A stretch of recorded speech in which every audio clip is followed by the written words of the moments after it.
dari kelompok 8 ingin memaparkan tentang teks cerpen. Perkenalkan, nama saya Yeninda Fitria dengan NIM 22021444105. Perkenalkan, nama saya Farsidi Syafa Masudi dengan NIM 22020144090. Perkenalkan, saya Nabila Nurjana dengan NIM 22020144100. Mari kita simak videonya.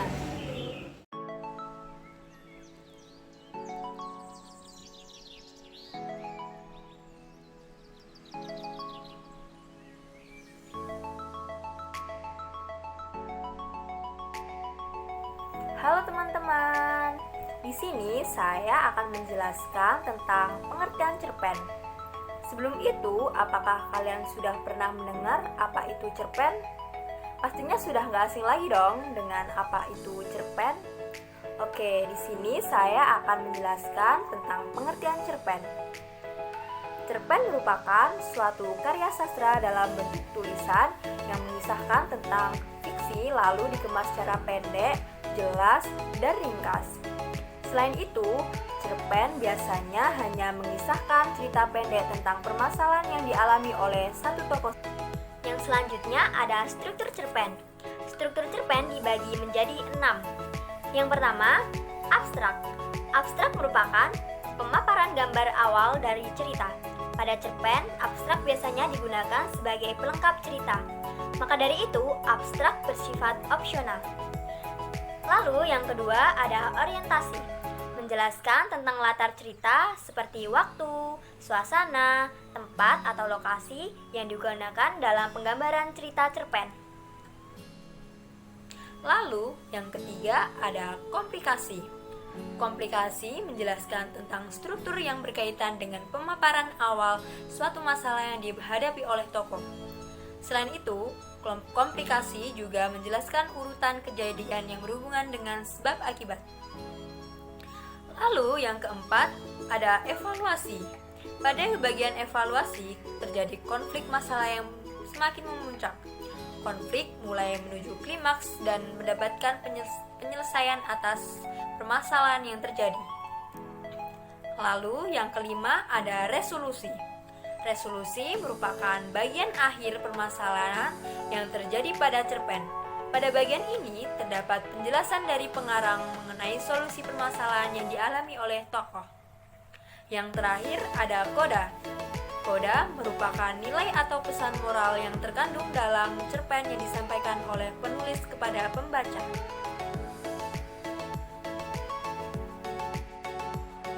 Ciri-ciri cerpen. Yang pertama, cerpen bersifat fiktif. Yang kedua, cerpen tidak lebih dari 10.000 kata. Yang ketiga, biasanya cerpen diselesaikan sekali duduk. Yang keempat, bentuk cerita cerpen sangat singkat. Yang kelima, cerpen memiliki diksi atau kata yang tidak rumit. Unsur intrinsik dalam cerpen. Ada tema, alur, setting atau latar, tokoh, watak, sudut pandang, dan yang terakhir ada amanat. Yang pertama kita bahas yakni tema. Sebuah cerpen itu harus memiliki tema cerita. Hal ini karena tema menjadi unsur utama yang ingin disampaikan oleh penulis pada kisah ceritanya kepada para pembacanya. Yang kedua ada alur. Alur atau plot merupakan urutan peristiwa atau jalan cerita pada sebuah cerpen. Pada umumnya, alur pada cerpen diawali dengan perkenalan, lalu konflik masalah, dan yang terakhir penyelesaian. Namun ada beberapa jenis alur cerita, yaitu alur maju, alur mundur, dan alur campuran. Yang ketiga ada setting atau latar. Setting atau latar ini merupakan penjelasan mengenai tempat, waktu, dan suasana yang terjadi pada cerpen tersebut. Yang keempat ada tokoh. Tokoh merupakan pameran yang diceritakan dalam sebuah cerpen. Tokoh terdiri dari tokoh utama dan juga tokoh pendukung. Ada sudut pandang. Sudut pandang merupakan cara pandang pengarang saat menceritakan kisah pada sebuah cerpen. Ada 3 jenis sudut pandang dalam sebuah cerpen. Yang pertama yaitu sudut pandang orang pertama. Sudut pandang orang pertama adalah cerita yang menceritakan diri sendiri. Biasanya menggunakan kata aku untuk tokoh utamanya. Yang kedua ada sudut pandang orang kedua. Sudut pandang orang kedua ini biasanya menggunakan kata kamu untuk tokoh utamanya. Namun jenis sudut pandang ini jarang ditemukan pada cerita fiksi. Sudut pandang yang terakhir adalah sudut pandang orang ketiga. Sudut pandang ini memposisikan penulis seolah-olah ia tahu segala hal yang terjadi di keseluruhan ceritanya, termasuk isi hati dan pikiran tokoh. Yang kelima ada watak. Watak merupakan gambaran sifat dari para pamerannya. Watak ini terdiri dari 3 jenis, yaitu protagonis atau tokoh yang bersifat baik, ada antagonis atau tokoh yang bersifat jahat, dan ada juga tokoh yang bersifat netral. Selanjutnya ada unsur ekstrinsik cerpen. Yang pertama adalah latar belakang penulis. Unsur cerpen yang mendorong pengarang untuk menuliskan cerita. Beberapa di antaranya yaitu pengalaman hingga kondisi psikologis dirinya sendiri. Yang kedua ada latar belakang masyarakat. Hal ini tak lain merupakan suatu kondisi tertentu di sekitar yang mempengaruhi penulis. Beberapa di antaranya yakni seperti kondisi sosial, kondisi politik, ideologi negara hingga ekonomi. Yang ketiga ada nilai dalam cerpen. Unsur yang selanjutnya adalah nilai.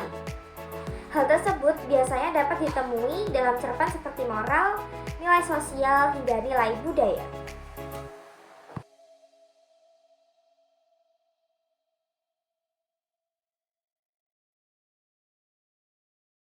Nah, selanjutnya adalah fungsi cerpen. Kalian tahu nggak sih kalau cerpen itu mempunyai beberapa fungsi loh? Nah, apa aja fungsi itu? Mari kita bahas. Yang pertama, ada fungsi rekreatif, yaitu sebagai sarana menghibur bagi para pembaca. Yang kedua, fungsi estetis, sebagai sarana estetika atau keindahan yang ada pada cerpen, sehingga memberikan kepuasan kepada pembaca. Yang ketiga, fungsi diktatif. Apa itu fungsi diktatif? Fungsi diktatif sebagai pemberi pembelajaran atau pendidikan yang bermanfaat kepada pembaca. Yang keempat, fungsi moralitas. Hayo, kalian tahu nggak apa itu fungsi moralitas? Apa ya kira-kira? Nah, fungsi moralitas adalah sebagai nilai moral berdasarkan isi cerita untuk mengetahui baik buruk yang disampaikan oleh penulis. Yang selanjutnya, yang terakhir, ayo tebak ada fungsi apa? Iya, fungsi religius. Nah, fungsi religius adalah sebagai pemberi pelajaran religius atau nilai agama yang ada pada cerpen. Nah, itu tadi adalah fungsi-fungsi dari cerpen.